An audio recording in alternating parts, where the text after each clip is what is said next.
नमस्कार प्रिय विद्यार्थियों, एक बार फिर से हमारे online YouTube channel GB education में आपका हार्दिक स्वागत है। आज मैं आपके लिए कक्षा 10th का लेसन नंबर 5 लेके आया हूं, दैनिक जीवन में रसायन। आज हम बात करेंगे कि दैनिक जीवन में रसायन किस प्रकार से हमारे जीवन यानी दैनिक जीवन में किस प्रकार से उपयोगी रहता है। इससे पहले देखो, इसमें हम चर्चा करेंगे अम्ल, क्षार और लवण की। आगे इसमें सबसे पहले बेसिकली हम देखेंगे, आपने पहले भी पढ़ा होगा कि बेसिकली हम चर्चा करेंगे दैनिक जीवन में रसायन। तो दैनिक जीवन में हमारे रसायन किस प्रकार से काम में आते हैं। और सबसे पहले देखो आता है इसमें अम्ल। आगे बात समझ में, अम्ल आपने बेसिकली बता देता हूं आपको, अम्ल, क्षार और लवण। आगे बात समझ में, अम्ल, क्षार और लवण क्या होते हैं, अम्ल कैसे होते हैं, इनका स्वाद कैसे क्या होता है। आगे बात समझे तो ध्यान दो, अम्ल है जो अम्ल, जैसे मान लो स्वाद की बात करें तो स्वाद में बताओ अम्ल कैसे होते हैं। तो ध्यान दो आप कि स्वाद है कि अम्लों का स्वाद कैसा होता है, क्षार का जो स्वाद है वो कैसा होता है और लवण कैसे होते हैं। तो देखो अम्ल होते हैं और अम्ल स्वाद में होते हैं खट्टा। अम्ल स्वाद में कैसा होता है, खट्टा। जैसे अगर बात करें नींबू है, नींबू कैसे होते हैं बताओ, अम्ल का कार्य करेंगे कि स्वाद में कैसा होता है, खट्टा होता है। और क्षार होते हैं वो स्वाद में कैसे होते हैं, कड़वा। कौन कैसा होता है, कड़वा। जैसे साबुन जैसे क्षार का ही काम करता है। आगे बात समझ में, तो दैनिक अम्ल तो वे पदार्थ होते हैं जो स्वाद में कैसे खट्टे हो, क्षार वे पदार्थ जो स्वाद में कड़वे हो, और जो लवण होते हैं वो होते हैं स्वादहीन। लवण कैसे होते हैं, स्वादहीन, अर्थात इनका कोई स्वाद नहीं होता।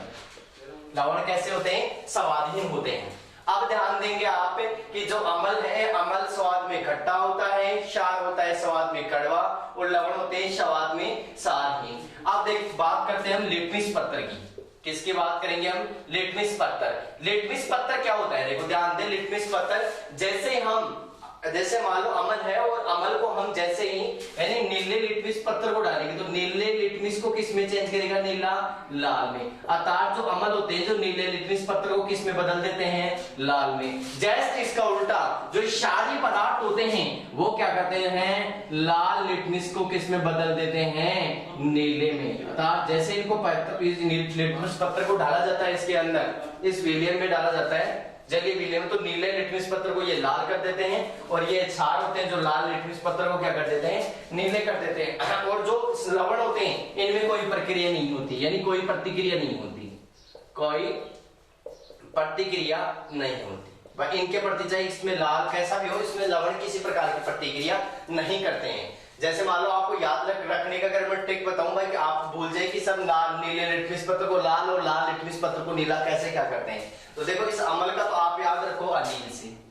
आगे बात सुनिए, अनिल का मतलब, ए का मतलब तो बताओ क्या हो गया, अम्ल, ये ट्रिक है। और नी का मतलब क्या हो गया बताओ, नीले, और नीले से बताओ किस में से बदला, लाल में। बात समझ में आई कि नहीं आई भाई। ए का मतलब तो क्या हो गया, अम्ल, और नी का मतलब क्या हो गया बताओ, नीला किस में बदलता है, लाल में। तो बताओ ये याद रह जाएगा आपको कि बताओ ये लिटमस पत्र नीले को किस में बदल देगा, लाल में बदल देगा। सेम बताओ इसका जैसे क्षार है, अब क्षार का भी सेम है। इसका अगर मैं ट्रिक बनाऊं तो जैसे मान लो ये आपका छा, ये इसका बना लो छा ले नी। अब बताओ ध्यान देना, देखो छा का मतलब तो क्या हो गया, क्षार हो गया, और ला का मतलब क्या हो गया, लाल, और नी का मतलब क्या हो गया, नीला। तो इसका क्षार निकाल क्या हो गया कि ये लाल लिटमस पत्र को जो क्षार होते हैं वो लाल लिटमस पत्र को बताओ क्या कर देते हैं, नीला। लाल लिटमस पत्र को क्या कर देते हैं, ये नीला। और लवण के अंदर क्या होती है, कोई प्रतिक्रिया व्यक्त नहीं करता। जो लवण होते हैं वो कोई प्रतिक्रिया व्यक्त नहीं करते हैं। आगे ध्यान देंगे जलीय विलयन की। किसकी, जलीय विलयन की। जैसे अम्ल को जलीय विलयन में डाला जाता है, ध्यान रखिएगा, जैसे ही अम्ल को जलीय विलयन में डाला जाता है तो हमारी जो डेफिनेशन ऑफ 10th के आधार पर निकल जाती है कि वे पदार्थ जो जलीय विलयन में डालने पर H+ साइन देते हैं क्या कहलाते हैं, अम्ल कहलाते हैं। और वे पदार्थ जो जलीय विलयन में डालने पर OH- साइन देते हैं क्या कहलाते हैं, क्षार कहलाते हैं। आप ध्यान दें कि जैसे आप इसको जलीय विलयन, अम्ल को जलीय विलयन में डालेंगे तो बताओ ये कैसा आयन देगा, H+ साइन देंगे। और जैसे हम क्षार को जल में डालेंगे तो ये क्या करेंगे, OH- आयन देंगे। अर्थात वे पदार्थ जो जलीय विलयन में डालने पर OH- आयन देते हैं क्या कहलाएंगे बताओ, क्षार कहलाएंगे। और जो लवण होते हैं इनको जलीय विलयन में डालने पर यही क्रिया यानी H+ और OH दोनों आयनों में टूट कर बताओ ये क्या बनाएगा, जलीय यानी जलीय विलयन में लवण बनाएगा H2O। आगे और ये किसका सूत्र होता है, जल का। अगर लवण कैसे बनेंगे भाई, जैसे डालेंगे तो H+ और OH- दोनों आयनों में टूटता है, ये लवण H2O बना लेगा। इसके आधार पर देखो ये आपके नेक्स्ट पढ़ते हैं, जैसे आपको मैं समझा दूं, जैसे HCl है, आप समझने की कोशिश करो, जैसे HCl है और HCl को जल में डाला आपने तो देखो किस में टूटेगा, H प्लस Cl माइनस में। तो बताओ ये क्या हुआ कि वे पदार्थ तो जलीय विलयन में डालने पर बताओ क्या दें, H प्लस आयन दे, तो बताओ वो क्या हो गया, अम्ल हो गया। अब जैसे मान लो बात करूं मैं ये क्षार की, जैसे मान लो आपने ले लिया NaOH, अब जैसे ये टूटेगा जल में डालने पर Na प्लस OH माइनस, तो वे पदार्थ जो जलीय विलयन में डालने पे बताओ क्या दें, OH माइनस आयन दें, तो बताओ वो क्या कहलाएंगे, क्षार कहलाएंगे। बात समझ में आएगी नहीं भाई, इसको तो जलीय में डालेंगे तो H प्लस आयन देंगे और ये क्या देंगे, OH माइनस आयन देंगे। तो ये आपको अम्ल और क्षार के बारे में चर्चा होगी कि अम्ल और क्षार किस प्रकार से कैसे कार्य करते हैं। अब ध्यान रखना कि ये देखो आपको मालूम हो तो ये इसका जो अंक भार है, ये अंक भार है इसका, ये आपके 4 नंबर का चैप्टर है। एग्जाम की दृष्टि से बताओ ये कितने नंबर का चैप्टर है, 4 नंबर का चैप्टर है और इस 4 नंबर के चैप्टर में से बोर्ड में से क्वेश्चन आता है, इसमें 1 नंबर का क्वेश्चन बनता है। आप ध्यान दीजिए, आप ध्यान देने की बात यह है कि जैसे ये अंक भार 4 है, इसमें कुछ पदार्थ देते हैं और उनमें पूछता है कि अम्ल की मात्रा पूछता है। आगे बात समझ में, जैसे पूछता है आपको किसी भी पूछ ले, जिस प्रकार से मान लो आपको पूछ ले कि सिरके में कौन सा अम्ल पाया जाता है, तो एसिटिक अम्ल, इमली में कौन सा पाया जाता है, टार्टिक अम्ल, संतरे में कौन सा पाया जाता है, असकॉर्बिक अम्ल। तो ऐसे आपको इन चीजों का ध्यान रखना है। आगे बात समझ में, तो इस प्रकार से कि जैसे चींटी के डंक में कौन सा अम्ल पाया जाता है, तो फॉर्मिक अम्ल पाया जाता है। तो इस आधार पर इनके प्रश्न बनते हैं। तो मैं आपको कुछ ऐसे पदार्थ बताता हूँ जो हमारे एग्जाम की दृष्टि से इंपॉर्टेंट है और जब पूछे जाते हैं, और गत बार बोर्ड के अंदर ये क्वेश्चन पूछा भी गया था। आगे बात समझ में कि सिरके के अंदर कौन सा अम्ल पाया जाता है, तो आप इन अम्लों को ध्यान में रखेंगे। या आपके अम्ल, क्षार और लवण के बारे में बेसिक कंसेप्ट हो गया और आप आगे ध्यान देंगे कि हम इसके बारे में कुछ थोड़ी सी चर्चा करेंगे। और एक चीज और बता दो, देखो एक होता है, आपको ध्यान दिया हो तो एसिटिक अम्ल, विशेष ध्यान दो, देखो CH3COOH। आगे बात समझ में, ये बताओ किसका सूत्र होता है, एसिटिक अम्ल का, लेकिन ये देखो लगता तो OH है ना लास्ट के अंदर, तो ये OH आ, तो जबकि ये है रियल में क्या होता है, ये H प्लस आयन देता है। कैसे देखो कैसे टूटता है, ये CH3COO माइनस प्लस का क्या है, H प्लस। तो वे पदार्थ बताओ ये एसिटिक अम्ल, विशेष ध्यान रखना, एसिटिक अम्ल कौन सा आयन देता है, ये अम्ल होता है एसिटिक अम्ल, और ये H प्लस आयन इस प्रकार से टूटता है, ये H प्लस आयन देता है। तो ध्यान रखना, ये कंफ्यूज होने की आवश्यकता नहीं कि सर ये, और कई बच्चे कहते हैं डायरेक्ट देखते पीछे से कि सर ये OH देता है, नहीं, ये H प्लस आयन देता है, H से जलीय में टूटता है। तो ये एसिटिक अम्ल का हो गया। अब ध्यान दे, देखो आपको मैं कुछ पदार्थ लिख देता हूँ बोर्ड पे और उन पदार्थों का आप तैयार कर लेना भाई, कौन से में कैसे कौन सा अम्ल पाया जाता है। तो ध्यान दे, देखिए सामने इसके आधार पर देखो हमने जो गत चैप्टर पिछले यानी कि 6वां चैप्टर का हमने अध्ययन कर लिया। 6वें चैप्टर के अंदर भी आया था लवण और इनके बारे में, और मैंने कहा था कि इनका विशेष अध्ययन फिर 5वें चैप्टर में करेंगे, तो हम 5वें चैप्टर में पढ़ रहे हैं। इसके साथ साथ मैं आपको प्रत्येक चैप्टर के यानी जो जितने भी हमारे सिलेबस के जितने भी चैप्टर है, फिजिक्स के चैप्टर हैं और बायो के चैप्टर है, उनका आपको देंगे। हमारा केमिस्ट्री का दूसरा चैप्टर चल रहा है, हमने पहला तो 6वां चैप्टर को 4 पार्ट में बांटा था और उसके कुछ क्वेश्चन बाकी है, तो एक वीडियो में क्वेश्चन लेके आएंगे, सभी के साथ लेके आएंगे, और हम 5वें लेसन का बारे में अध्ययन कर रहे हैं, इसका पार्ट फर्स्ट का अध्ययन है। अब इसमें ध्यान दें आप, देखो जैसे मान लो आपको मैं कुछ पदार्थ दे रहा हूं, एक तरफ तो ले लेते हैं हम पदार्थ और एक तरफ लेते हैं हम अम्ल। आगे बात समझ में, अब इनका अध्ययन यानी कौन से में कौन सा अम्ल पाया जाता है। जैसे मान लो सिरका है, तो सिरके में कौन सा अम्ल पाया जाता है, बताओ, एसिटिक अम्ल। कौन सा, एसिटिक। आगे बात समझ में, इसके बाद नेक्स्ट है इमली। इमली में बताओ कौन सा अम्ल पाया जाता है, टार्टिक। टार्टिक अम्ल, इमली में कौन सा अम्ल पाया जाता है, टार्टिक। और फिर आता है आपका संतरा। संतरे के अंदर कौन सा पाया जाता है, असकॉर्बिक, एस्कॉर्बिक अम्ल। आगे बात समझ में। और इसके बाद जैसे नींबू, तो बताओ आप नींबू में कौन सा अम्ल पाया जाता है, सिट्रिक। नींबू में कौन सा अम्ल पाया जाता है, सिट्रिक। एग्जाम की दृष्टि से बहुत इंपॉर्टेंट है। फिर आता है लाल चींटी के डंक में, लाल चींटी के डंक में, और लाल चींटी के डंक में बताओ कौन सा पाया जाता है, फॉर्मिक अम्ल। कौन सा अम्ल पाया जाता है, फॉर्मिक अम्ल। कौन सा अम्ल पाया जाता है, फॉर्मिक अम्ल। लाल चींटी के डंक में फॉर्मिक अम्ल पाया जाता है। फिर आता है देखो जठर रस।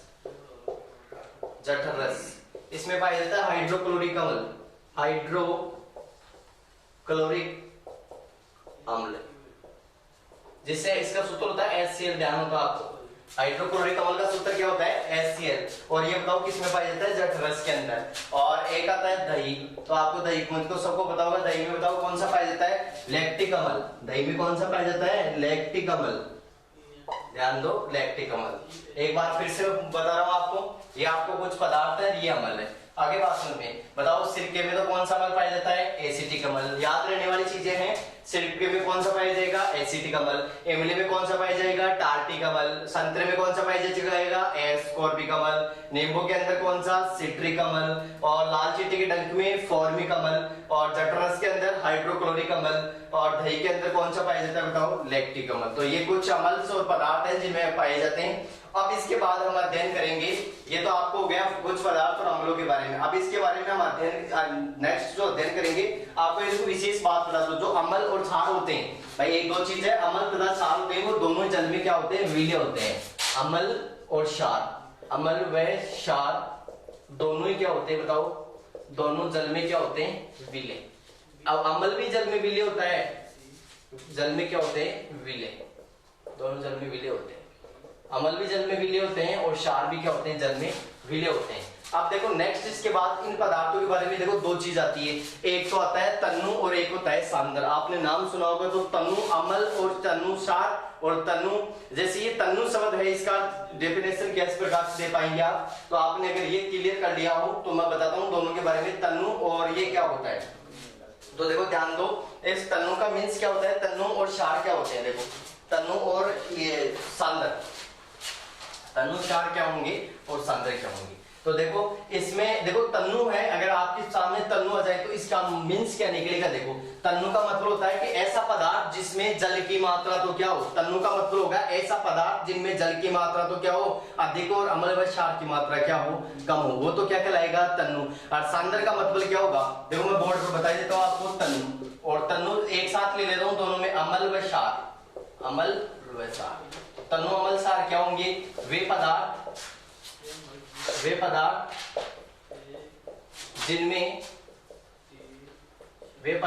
जिनमें जल की मात्रा अधिक, जल की मात्रा अधिक हो,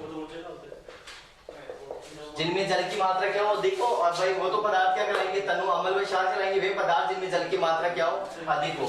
आप एग्जांपल तौर पर जैसे हमने समझेंगे, बताओ क्या, H2SO4 सल्फ्यूरिक अम्ल होता है। आगे बात सुनिए, H2SO4 का ये किसका सूत्र है, ये तो सल्फ्यूरिक अम्ल है। अब बताओ, ध्यान दें आप कि ये तनु कब कहलाएगा, क्योंकि इस तनु पदार्थ में तो क्या होगी, वे पदार्थ जिनमें जल की मात्रा अधिक, लेकिन इसमें अम्ल व क्षार की मात्रा क्या होती है, कम होती है। अब ध्यान रखना, एक आता है सांद्र, कॉन्सोनेंट बोलते हैं इसको इंग्लिश में। सांद्र का मतलब देखो, सांद्र अम्ल और क्षार दोनों बता रहा हूं मैं आपको, अम्ल व क्षार, तो ध्यान देंगे आप, दो अम्ल क्षार। देखो अब ध्यान दो, अब इसमें क्या हो जाएगा, वे पदार्थ जिनमें क्या हो, वे पदार्थ जिनमें अम्ल व क्षार की मात्रा अधिक हो, अम्ल व क्षार की मात्रा अधिक हो। अब ध्यान दो, मात्रा अधिक हो। अब जिनमें अम्ल व क्षार की मात्रा अधिक होगी वो क्या कहलाएंगे, सांद्र। जैसे मान लो, देखो मैंने एग्जांपल के तौर पर ले लिया, जैसे सांद्र H2SO4, सांद्र H2SO4। अब ये कॉन्सोनेंट बोलते हैं, कई जगह लिखा होता है। अब जैसे हमारे आपने देखा होगा साधन की बैटरी वगैरह में इनमें काम में लेते हैं इनको, अगर आपके हथेली वगैरह पर अब इन बताओ अम्ल क्षार की मात्रा जो है तो ये जल्दी से क्रिया करेंगे। अब बताओ, ये सांद्र तो हाथ वगैरह हथेली वगैरह ये जल जाती है, तो वो होता है सांद्रता, इनमें जल की मात्रा कम होती है, इसलिए इनमें क्या होते हैं, तनु के अंदर क्या होता है, जल की मात्रा क्या होती है, अधिक होती है। तो वे पदार्थ जिनमें अम्ल व क्षार की मात्रा तो क्या हो, अधिक होती है, वो तो क्या कहलाएंगे, सांद्र। और वे पदार्थ जिनमें अम्ल व क्षार की मात्रा कम और जल की मात्रा कैसी हो, अधिक हो, वो क्या कहलाएंगे, तनु अम्ल व क्षार। दोनों एक जगह बता दिए मैंने। अब ध्यान देंगे आप, अब हम पढ़ेंगे इनके बारे में, जैसे सांद्र अम्ल इनके बारे में पढ़ लिया। इसके बाद नेक्स्ट जो टॉपिक पढ़ेंगे वो पढ़ेंगे लवण। भाई अम्ल व क्षार के बारे में आपने अच्छी प्रकार से अध्ययन कर लिया। अब हम नेक्स्ट जो अध्ययन करेंगे वो किसके बारे में अध्ययन करेंगे, लवण के बारे में। लवण क्या होते हैं, देखो बेसिकली आपने जो छठवां चैप्टर है उसमें आपने एक रिएक्शन पढ़ी थी, उदासीनीकरण अभिक्रिया। कौन सी अभिक्रिया पढ़ा थी, उदासीनीकरण अभिक्रिया। और उस उदासीनीकरण अभिक्रिया में आपने देखा हो तो अम्ल व क्षार आपस में क्रिया करके बताओ किसका निर्माण कर रहे थे, लवण व जल का निर्माण कर रहे थे। और वो अभिक्रिया कौन सी थी, बताओ, उदासीनीकरण। अब ध्यान दें आप, देखो लवण क्या होते हैं। लवण में आपको मैं सीधी सी बात बता दूं कि लवण की देखो क्या बनेगी डेफिनेशन। लवण लवण क्या होते हैं कि अम्ल व क्षार मिलकर बताओ किसका निर्माण करते हैं, मिलकर लवण का निर्माण करते हैं, लवण का निर्माण करते हैं। जैसे मान लो मैंने ले लिया, जैसे कोई अम्ल ले लिया, आप बता सकते हैं कि सर अम्ल और प्लस क्षार, और ये क्रिया करके बताओ क्या बना रहे हैं, लवण प्लस जल बना रहे हैं। अब ध्यान दे बताओ, अम्ल ले लिया मैंने जैसे HCl प्लस, ये ले लिया जैसे NaOH, क्षार ले लिया मैंने कोई NaOH, यानी HCl तो मैंने कोई अम्ल ले लिया और ये क्षार क्या ले लिया बताओ, NaOH। अब बताओ ये क्या बनाएंगे, कैसे बनाएंगे, देखो ये कैसे टूटते हैं जैसे ही। अब बताओ ये तो H प्लस और ये Cl माइनस, ये Na प्लस और बताओ ये OH माइनस। बताओ ये तो H यहाँ से तो बताओ, और यहाँ से बताओ क्या निकला OH। आगे बात सुन, ये तो क्या निकल गया बताओ H2, तो प्लस में ये तो क्या डाल दो H2 जल। बात समझ में आएगी नहीं, यहाँ से तो क्या निकला H और H रहे बताओ यहाँ H2O बन गया, ये तो जल बन गया। अब साथ में बताओ पहले प्लस वाले को पहले लिखते हैं, तो प्लस वाले को पहले लिखेंगे लवण में बताओ Na प्लस, और ये पहले प्लस वाले को लिख दिया, ये क्या बताओ Cl माइनस, तो ये Cl माइनस, ये बताओ क्या बन गया सोडियम क्लोराइड। ये किसका सूत्र हो गया, साधारण नमक आपने सुना हो तो नाम, और ये इसको बोलते हैं सोडियम क्लोराइड। और ये सोडियम क्लोराइड बताओ यहाँ पर क्या है, ये लवण है, और ये क्या बताओ जल। तो आपको ये तो क्लियर हो गया कि जो लवण होते हैं वो लवण आपस में कैसे क्या बनते हैं, कि अम्ल व क्षारों की क्रिया होती है, अम्ल व क्षार आपस में क्रिया करके बताओ कि इसका निर्माण करते हैं, इस लवण का निर्माण करते हैं। अब इस जो ये संपूर्ण जो प्रक्रिया हुई, इस प्रक्रिया को बोलते हैं उदासीनीकरण अभिक्रिया। इस प्रक्रिया को क्या बोलेंगे आप, उदासीनीकरण अभिक्रिया। आपने 6वें चैप्टर में पढ़ा दिया मैंने पहले, ये 6वां चैप्टर फिर 5वां चैप्टर चालू किया है, उसमें पढ़ा था हमने उदासीनीकरण अभिक्रिया। बताओ उदासीनीकरण अभिक्रिया इस जो संपूर्ण प्रक्रिया हुई, यानी अम्ल क्षार अभिक्रिया करके लवण व जल बनाए, तो यह अभिक्रिया संपूर्ण जो प्रक्रिया वो क्या कहलाई बताओ, उदासीनीकरण अभिक्रिया क्या हुई। अब ध्यान दे देखो, जो लवण होते हैं ये लवण भी 3 प्रकार के होते हैं। लवण भी कितने प्रकार के होते हैं, 3 प्रकार के होते हैं। इसी चैप्टर के अंदर देखो आपको पता हो तो एक आएगा पीएच स्केल, सही है, पावर ऑफ हाइड्रोजन आयन की सांद्रता नापने का एक पैमाना आता है पीएच स्केल। इस पीएच स्केल में हम अध्ययन करेंगे जिसमें कुछ मात्रा में H प्लस आयन होंगे, कुछ मात्रा में OH माइनस होंगे, और बीच में एक सेंटर आएगा जिस पर क्या होगा कि ना तो H प्लस आयन ना OH माइनस आयन। तो यहाँ पर इस होगा, यानी जो पैमाना 7 पर आता है, 7 पर पैमाना आने का मतलब ये होता है कि जो आयन वो होते हैं वो कैसा होता है, उदासीन होता है। अर्थात उदासीन का मतलब जिनमें समान मात्रा में अम्ल व क्षार हो, अर्थात संतुलित मात्रा में हो। जैसे ध्यान दें आप, अब ये लवण का हम टाइप पढ़ेंगे। लवण 3 प्रकार के होते हैं, एक तो होगा उदासीन लवण, दूसरा होगा अम्लीय लवण, और तीसरा होगा क्षारीय लवण। अब ये कैसे क्या बनते हैं, अब ध्यान दें, आपने 2 शब्द हो रहे हैं, देखो ध्यान दो, एक तो होता है परबल और एक होता है बताओ क्या, दुर्बल। अब परबल का मतलब होता है कि वे पदार्थ जिनमें बताओ अम्ल व क्षार पूर्णतः आयनित हो जाए। ध्यान रखना, कहीं पर भी अगर परबल शब्द आपको दिखाई देते तो सीधा शॉर्टकट है कि वे पदार्थ जिनमें जल ये मात्रा, ये जैव पदार्थ जिनमें जल यानी जल में डालने पर पूर्णतः आयनित हो जाते हैं, अर्थात पूर्णतः आयनों में टूट जाते हैं, वो पदार्थ तो क्या कहलाएगा, परबल। अब इसमें अम्ल हो चाहे क्षार हो, यानी जल में जैसे आप डालो इनको और ये पूर्णतः आयनों में टूट जाए, वो तो हो जाएंगे परबल। और जो वे पदार्थ जिनको जल में डालने पर पूर्णतः आयनित नहीं होते हैं, पूर्णतः जलयोजित नहीं होते हैं, वो क्या कहलाएंगे बताओ, दुर्बल। तो ध्यान में रह जाएगा कि वे पदार्थ जिनको जल में डालने पर पूर्णतः आयनित हो जाते हैं वो तो कहलाएंगे परबल। अब इसमें अम्ल भी आ गया और क्षार भी आ गया, और वे पदार्थ जिनको जल में डालने पर पूर्णतः जलयोजित या आयनित नहीं होते हैं, बताओ वो क्या आ गया आपके साथ, दुर्बल अम्ल बोले जाए उसको, दुर्बल क्षार बोले। मेरी बात समझ में आ रही है? अगर कहीं पर भी आपको समझ में नहीं है तो हमें आप कमेंट बॉक्स में जरूर बताएं कि सर हमारे यहाँ पर दिक्कत है। आगे बात सुन में, अब नेक्स्ट देखते हैं लवणों के प्रकार। तो लवणों के और लवणों का प्रकार है, लवण के प्रकार में हमने इन लवणों के टाइप्स के बारे में मैं आपको बताऊंगा एग्जांपल के तौर पर। बिल्कुल सिंपल सा है, आप ध्यान देंगे तो बिल्कुल इजी है, समझ में आएगा, देखो, और भूलेंगे नहीं आप, देखो। और आपको यानी सामने आपने अगर ध्यान दे लिया तो तैयारी करने की आवश्यकता ही नहीं, देखो सीधा सा है, एकदम शॉर्टकट है। ध्यान तो देखो आप कि लवण और लवण के बताओ आप कितने टाइप्स, 3 टाइप्स। ये लवण और ये लवण के होते हैं, देखो 3 प्रकार के। नंबर 1 सबसे पहले देखो कौन सा लवण, उदासीन। उदासीन ये कौन सा लवण बताओ, अम्लीय लवण। और ये कौन सा लवण बताओ, क्षारीय लवण।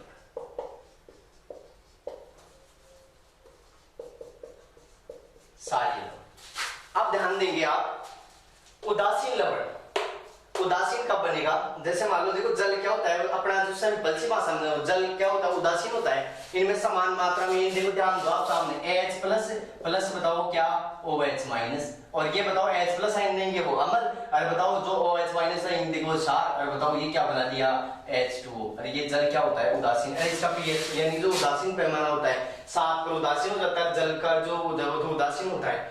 अब ध्यान देंगे आप उदासीन लवण में क्या होंगे कि समान, अब इसमें जाए परबल, ये तो है परबल अम्ल, और ये क्या है बताओ परबल क्षार। तो जब आपस में परबल परबल, मैंने कहा क्या दोनों परबल परबल आपस में अभिक्रिया करेंगे, तो बताओ क्या बना लेंगे, ये इसका किसकी मात्रा बनाएंगे, दोनों की समान मात्रा उदासीन लवण बना लेंगे। और अगर दोनों ही क्या होंगे दुर्बल, यानी दुर्बल तो अम्ल लेंगे, अम्ल दुर्बल ही क्षार लेंगे, तो बताओ कौन सा लवण बना लेंगे, उदासीन लवण बना लेंगे। तो आपको मैं एक एग्जाम्पल के तौर पर अपने ओरल में एग्जाम्पल ले लेता हूँ, तो ध्यान दें।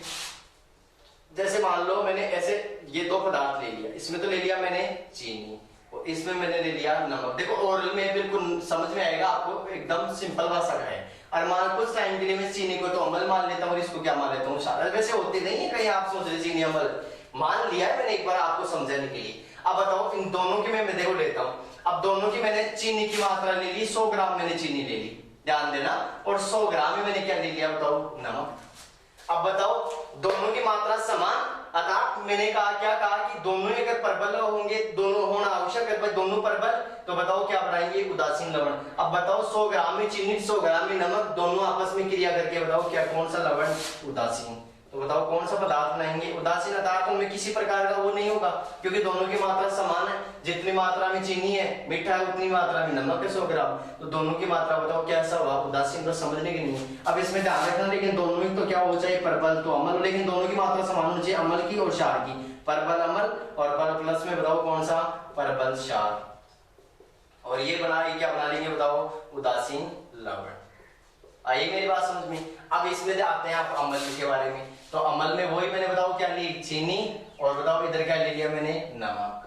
अब ध्यान देना, मैंने चीनी कितनी ली 100 ग्राम, नमक कितना ले लिया बताओ मैंने 10 ग्राम। इसको आपने क्या मान रखा है चीनी को अम्ल, इसको क्या मान रखा है क्षार। अब ध्यान देना, देखो मैं डायरेक्टली आपको आंसर बता देता हूँ, देखो शॉर्टकट एकदम।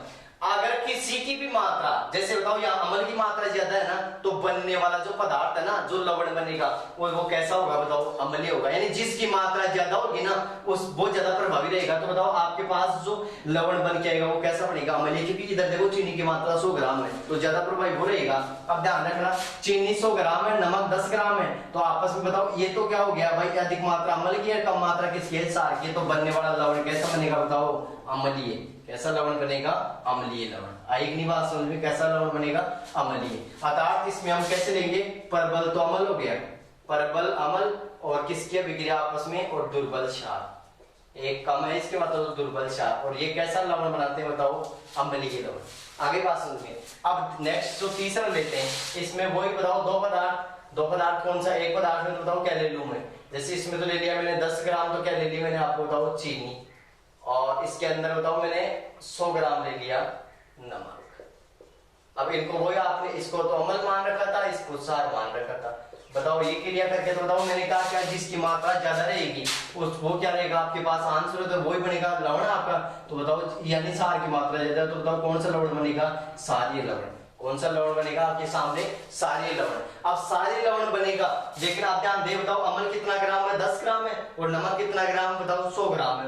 अब अम्ल की मात्रा और अम्ल व क्षार तो बताओ इसमें कम है, तो इसको ये तो क्या बोल गया दुर्बल अम्ल, ये क्या हुआ दुर्बल अम्ल, और प्लस में बताओ ये क्या है परबल क्षार। ये आपस में क्रिया करके बताओ क्या बनाएंगे क्षारीय लवण, क्षारीय लवण।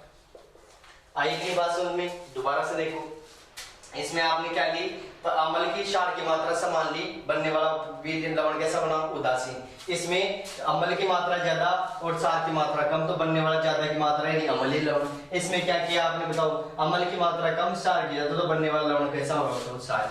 सिंपल सा है। आगे बात समझे, इस आधार पर समझ सकते हैं, और इसके बेस पर ही मैं आपको एक एग्जांपल और बता देता हूँ, आप एग्जांपल के बेस पर भी समझ सकते हैं। जैसे मान लो मैंने ले लिया एग्जांपल, जैसे HCl प्लस में ले लिया मैंने NaOH। अब दोनों ही परबल हैं, ये तो क्या है परबल अम्ल HCl तो, और ये क्या है बताओ परबल क्षार। ये आपस में भी करेंगे उदासीन लवण बनाएंगे, वही बताओ H plus Cl minus plus और माइनस, बताओ ये कितना क्या बन गया NaCl, और प्लस में साथ में क्या बन गया H2, यहाँ का H यहाँ का OH, तो बताओ ये क्या निकल गया H2। तो बताओ वही ये नमक कैसा होता है उदासीन होता है, जिसका यानी कि जो pH पैमाना होता है 7 होता है, 7 पर उदासीन होता है, तो बताओ NaCl क्या बना उदासीन बना। अब इसके साथ में ले लेता हूँ, देखो मैं परबल तो अम्ल दुर्बल क्षार, तो बताओ परबल अम्ल ले लिया मैंने HCl, आगे ना बात समझ, दुर्बल क्षार ले लिया मैंने बताओ NH4Cl, आगे बात समझ, सॉरी NH4OH यानी अमोनियम हाइड्रोक्साइड, यानी परबल अम्ल तो ले लिया मैंने ये HCl हाइड्रोक्लोरिक अम्ल, और दुर्बल क्षार ले लिया मैंने अमोनियम हाइड्रोक्साइड। अब इन दोनों की अभिक्रिया कराते हैं, तो बताओ क्या बनेगा आपके पास NH4Cl, यानी ये तो बन गया अमोनियम क्लोराइड, और प्लस में साथ में वही जल तो निकलता है, यहाँ का बताओ क्या H और यहाँ का बताओ क्या OH, तो ये क्या निकल गया बताओ जल, ये माइनस ये प्लस है, तो बताओ ये क्या बना लिया अमोनियम क्लोराइड NH4Cl। ये किसका सूत्र होता है अमोनियम क्लोराइड का, और ये बताओ कौन सा है, कैसा बना है अम्लीय लवण, कैसा होता है अम्लीय लवण। तो समझ में एक नहीं, एक तो आपने ले लिया परबल अम्ल और एक दूसरा क्या ले लिया आपने दुर्बल क्षार, और जब परबल अम्ल और दुर्बल क्षार आपस में क्रिया करेंगे तो बताओ कौन सा लवण बनाएंगे अम्लीय लवण बनाएंगे। अब नेक्स्ट लेंगे दुर्बल तो अम्ल और परबल क्या लेंगे क्षार, तो बताओ दुर्बल अम्ल ले लिया, जैसे मान लो मैंने CH3COOH यानी एसिटिक अम्ल ले लिया, और इस एसिटिक अम्ल की आपने क्या करवा दी अभिक्रिया करवाई, तो यानी मैंने ले लिया CH3COOH और साथ में क्या ले लिया बताओ परबल क्षार NaOH, इन दोनों के अभिक्रिया करवाते हैं। ये तो बताओ CH3COOH किसका सूत्र है एसिटिक अम्ल का, और ये किसका है सोडियम हाइड्रोक्साइड, ये क्या है बताओ परबल क्षार है, और ये क्या है दुर्बल अम्ल है। अब इन दोनों की अभिक्रिया करवाएं, वही बताओ प्लस और माइनस, सबसे पहले जल तो आप निकाल सकते हैं, तो प्लस में H2 तो आपने निकाल दिया। अब इसके साथ क्या जुड़ेगा CH3COO और यहाँ पर क्या जुड़ गया Na, तो ये किसका सूत्र हो गया sodium acetate, CH3COO sodium acetate हो गया, और ये क्या बन गया आपके सामने बताओ जल। तो बताओ ये किसका सूत्र रहा, ये कैसा लवण बना क्षारीय लवण, कैसा लवण हो गया ये क्षारीय।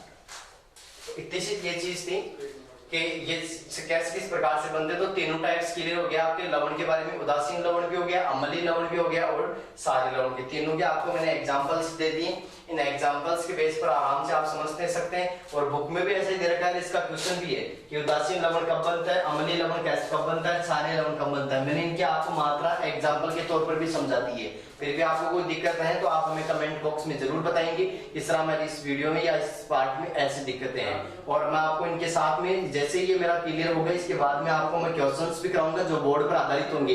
बोर्ड परीक्षाओं का पैटर्न देखते हुए हम यहाँ पर पेपर सेट और पेपर हल करवाएंगे, सही है, जिस प्रकार से आपको क्वेश्चन भी साथ साथ मिलते रहेंगे। अब नेक्स्ट इसके बाद देखते हैं, आपने एक नाम सुना होगा क्रिस्टलन जल, इसका नाम सुना होगा आपने क्रिस्टलन जल, और इन क्रिस्टलन जल के बारे में अध्ययन करते हैं इसके बाद में। तो देखो क्रिस्टलन जल क्या होते हैं, तो ध्यान दो, यानी आपने सबसे पहले इनके बारे में अम्ल के बारे में अध्ययन कर लिया है, क्षार के बारे में अध्ययन कर लिया, और अम्ल क्षार के बारे में अध्ययन करने के बाद आप नेक्स्ट जो है उसमें आप देख रहे हैं क्रिस्टलन जल और लवण की टाइप्स पर पढ़ लिए, तीनों टाइप्स के बारे में बता दिया मैंने कि लवण तीन प्रकार के होते हैं, उदासीन लवण, अम्लीय लवण और बताओ कौन सा लवण क्षारीय लवण। इसके बाद जो नेक्स्ट हम पढ़ने जा रहे हैं, अब पढ़ रहे हैं बताओ किसके बारे में, क्रिस्टलन जल के बारे में। तो देखो क्रिस्टलन जल क्या होते हैं, यानी अगर ये लवण के अंदर होता है कि लवण की इकाई सूत्र में जल के अणु की संख्या, लवण के इकाई सूत्र में जल के अणु की संख्या के साथ जितना जल का अणु जुड़ा होता है वो कहलाता है क्रिस्टलन जल। लवण के इकाई सूत्र, यानी इकाई सूत्र का मतलब जितनी इकाई अंक के आधार पर जितना अंक के साथ में जल का अणु जुड़ा होता है तो वो जल का अणु कौन सा जल कहलाता है, क्रिस्टलन जल। तो देखो मैं डेफिनेशन लिखेगा आपको डिफाइन कर देता हूं उसकी चीज के बारे में कि क्या होता है क्रिस्टलन जल। क्रिस्टलन जल ध्यान दिया, लवण की इकाई सूत्र में, लवण की इकाई सूत्र में, लवण के इकाई सूत्र में जल के अणुओं की संख्या, अणु की संख्या क्रिस्टलन जल कहलाती है, क्रिस्टलन जल कहलाती है। अब जैसे ध्यान दो, देखो क्रिस्टलन जल कैसा कौन सा क्या कहलाएगी, जिस प्रकार से देखो मैंने ले लिया, जैसे मान लो Na2 एग्जांपल के तौर पर, जैसे मैंने ले लिया Na2CO3 0.10H2। ध्यान दो, बताओ कई बार ये ऐसा फॉर्मूला है, पूछ लेते हैं किसका सूत्र होता है, दावन सोडा का। किसका सूत्र होता है ये, दावन सोडा, कपड़े धोने वाला सोडा आता है दावन सोडा, उसका सूत्र होता है। अब दावन सोडे के सूत्र में बताओ इसमें ये क्या है, 10H2। 10H2 को मतलब इसमें निश्चित मात्रा में, देखो पॉइंट लगा रखा है मैंने, ध्यान दीजिएगा, पॉइंट लगा रखा है, पॉइंट के आगे लिख रखा है मैंने 10H2। तो ये 10 अणु है, वो किसके हैं, क्रिस्टल जल के। इस जल को बोलते हैं, बताओ ये साधारण जल नहीं है, इसको क्या बोलते हैं, क्रिस्टल जल। तभी तो कहा है कि लवण की इकाई सूत्र में जल के अणु की संख्या बताओ कौन सा जल कहलाती है, क्रिस्टल जल कहलाती है। तो बताओ ये 10H2 किसके हुई, क्रिस्टल जल की हुई। साथ में ध्यान दो, देखो मैंने ले लिया CaSO4 0.2H2। अब बताओ ये दो अणु है, वो किसके हैं, क्रिस्टल जल के। और ये सूत्र किसका होता है, जिप्सम का। किसका सूत्र होता है, ये जिप्सम का, जिप्सम का। तो ये जिप्सम का सूत्र है। और ये बताओ किसके आधार पर बना, कि जिस प्रकार से आपने ध्यान दिया हो, तो ये दो अणु तो इसमें किसके हैं, जल के हैं। और बताओ दो अणु जल के, साथ में क्या बना है, कैल्शियम सल्फेट 0.2H2। तो इसमें जल की मात्रा निश्चित है। और ये जल है, इस जल को बताओ कौन सा जल कहते हैं, क्रिस्टल जल कहते हैं। एक आपने देखा होगा, तो देखो एक फिटकड़ी होती है जिसका सूत्र होता है K2SO4 यानी पोटेशियम सल्फेट। इसके साथ में दो अणु होते हैं किसके, Al2 के, और तीन अणु होते हैं सल्फेट के, SO4 और पॉइंट होता है इसमें 24 अणु जल के। इसे याद रहने वाला सूत्र है, ऐसी कोई बात नहीं, ध्यान दो। देखो आप ध्यान रख सकते हैं, एक तो होता है पोटेशियम सल्फेट K2SO4 और दो अणु होते हैं एल्यूमिनियम के और तीन अणु होते हैं सल्फेट के। इसके साथ में 24 अणु किसके जुड़े होते हैं, जल के जुड़े होते हैं। आगे बात समझ में, K2SO4 0.Al2 और फिर साथ में बताओ क्या होता है, SO4 अब ध्यान दो, देखो अब इसके साथ ये 24 अणु H2 के हैं, ये बताओ किस कौन से जल के हैं, इसको क्या बोल दूंगा मैं, क्रिस्टल जल। और ये सूत्र किसका होता है, फिटकड़ी। आगे बात समझिए, तो ये पोटेशियम सल्फेट साथ में Al2 और इसके साथ में बताओ ये 24 अणु किसके जुड़े हैं, जल के जुड़े होते हैं। जो 24 अणु जल के हैं वो कौन सा सूत्र कहलाएंगे, ये क्रिस्टल जल कहलाएंगे। इसके आगे देखो नेक्स्ट देखते हैं कुछ वैज्ञानिक आए और उन वैज्ञानिकों ने अम्ल क्षार के बारे में, जैसे आपने इनके बारे में अध्ययन कर लिया, सिंपल सा देखा कि वे पदार्थ जो जलीय विलयन में H+ आयन देते हैं वो तो क्या कहलाएंगे, बताओ अम्ल कहलाएंगे। और वे पदार्थ जो जलीय विलयन में बताओ क्या दें, OH- आयन दें, अर्थात H+ आयन को तो आपने क्या कह दिया, अम्ल कह दिया। और बताओ जो OH- आयन दे उनको क्या कह दिया, क्षार कह दिया। आगे बात समझ में। अब मैंने आपको एक चीज डिफाइन कर दी कि परबल क्या होते हैं, दुर्बल क्या होते हैं। परबल दुर्बल के बारे में बता दिया, अम्ल क्षार के बारे में बता दिया। ये अपना यहाँ तक अपना बेसिक पूर्ण तक क्लियर कर लिया पहले क्लास में, आपको अच्छी तरीके से बताती। अब कुछ अगले क्लास में बताएंगे, नेक्स्ट जो टॉपिक आएगा वो आएंगे कुछ वैज्ञानिकों ने अपनी संकल्पनाएं रखी। आगे बात समझ में, जैसे सबसे पहले वैज्ञानिक आया आर्रेनियस आया। आर्रेनियस ने अपनी संकल्पना दी। आर्रेनियस के अनुसार अम्ल क्षार क्या प्रदर्शित किए कि अम्ल क्या होते हैं, क्षार क्या होते हैं। उसके बाद जो नेक्स्ट वैज्ञानिक आया प्रोटेस्ट लोरी, आगे आ गया। उसके बाद में लुईस संकल्पनाएं। ऐसे आपके यानी जो बुक के अंदर 2-3 संकल्पनाएं दे रखी है, उन 2-3 संकल्पनाओं का अध्ययन हम नेक्स्ट क्लास में करेंगे। और नेक्स्ट क्लास में उन संकल्पनाओं को आपको एग्जांपल जहां से, और मेरी ये सेकंड क्लास बहुत इंपॉर्टेंट रहेगी, जहां से एक बार यानी एक क्वेश्चन जरूर रहता है, डेफिनेट आएगा। तो आप अब नेक्स्ट वीडियो तक हमारे साथ बने रहिए। और नेक्स्ट वीडियो क्या लगातार आपके साथ हम उनके साथ बने रहेंगे। आपको कंप्लीट जो सिलेबस है हमारे इस जीबी एजुकेशन यूट्यूब चैनल पर कंप्लीट सिलेबस मिलेगा। इसी का ही ऑल सब्जेक्ट जितने भी सब्जेक्ट है उनके सारे की मिलेगी। आगे बात समझ में, साथ में अंकबार और बोर्ड के पैटर्न के अनुसार आपको क्वेश्चन मिल जाएंगे। जब तक आपको जो नेक्स्ट यानी इसके आगे जो नेक्स्ट पढ़ेंगे वो पढ़ेंगे संकल्पनाएं, आर्रेनियस की है और प्रोटेस्ट लोरी है और जो लुईस है, इनके बारे में हम क्या करेंगे, अध्ययन करेंगे। तब तक आप जो भी समस्याएं हैं वो आप वीडियो को पूरा देखें। और आपको वीडियो अच्छा लगे तो उसको लाइक करें, सब्सक्राइब करें आप। और जब भी हमें आपको अगर आपको वीडियो में समस्या हो तो आपको हमें कमेंट बॉक्स में जरूर बताएं। बेस्ट ऑफ लक और नमस्कार।